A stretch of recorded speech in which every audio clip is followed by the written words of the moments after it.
Labourioux, alors effectivement, c'est un cépage, on le cite souvent parmi les cépages oubliés, donc ce qui résume bien son histoire en fait. Ça fait partie des cépages qui étaient présents sur de nombreuses fermes. On le retrouve encore, ses origines historiques dans le nord-est du département.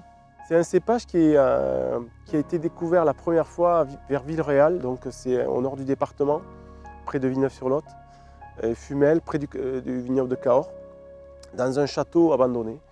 Donc c'est un paysan du coin qui l'a trouvé, et qui a trouvé une treille et qui l'a multiplié. Le point de départ, c'est là. Donc c'est un cépage qui s'est pas mal développé en Lot-et-Garonne et dans la vallée du Lot, mais pas beaucoup en Lot-et-Garonne, essentiellement ici en Marmandais.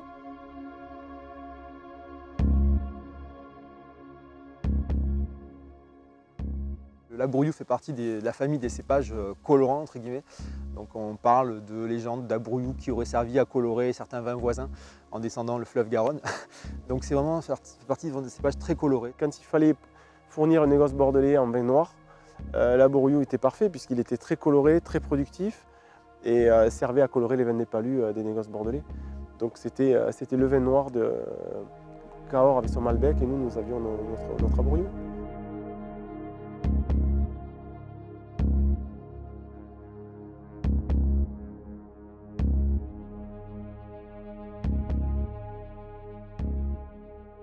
C'est un cépage qui avait été oublié au profit d'autres cépages peut-être plus faciles à conduire ou dans l'air du temps, entre guillemets, tels que le merlot. Et heureusement, il restait sur beaucoup d'exploitations des pieds d'Abrouilloux.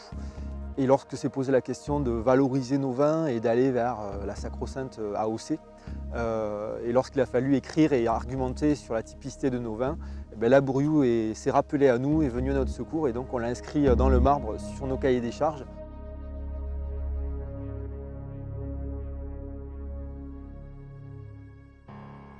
Depuis une quinzaine d'années, il est mis en avant à travers des cuvées ou de rouge chez d'autres vignerons. Et chez moi, on le met en avant dans une cuvée de rosé pour avoir un rosé très gourmand, très rond et très fruité. On l'associe souvent au gamay du sud-ouest.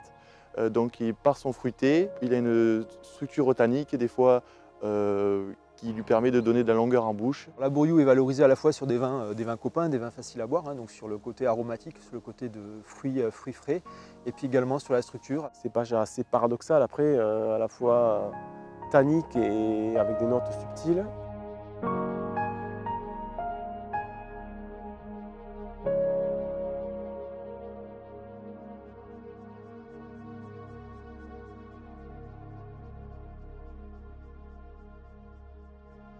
C'est un cépage que j'aime beaucoup, qui m'a donné beaucoup de fil à retordre pour arriver à ce qu'on fait aujourd'hui. Mais je suis content d'avoir remis en avant ce cépage.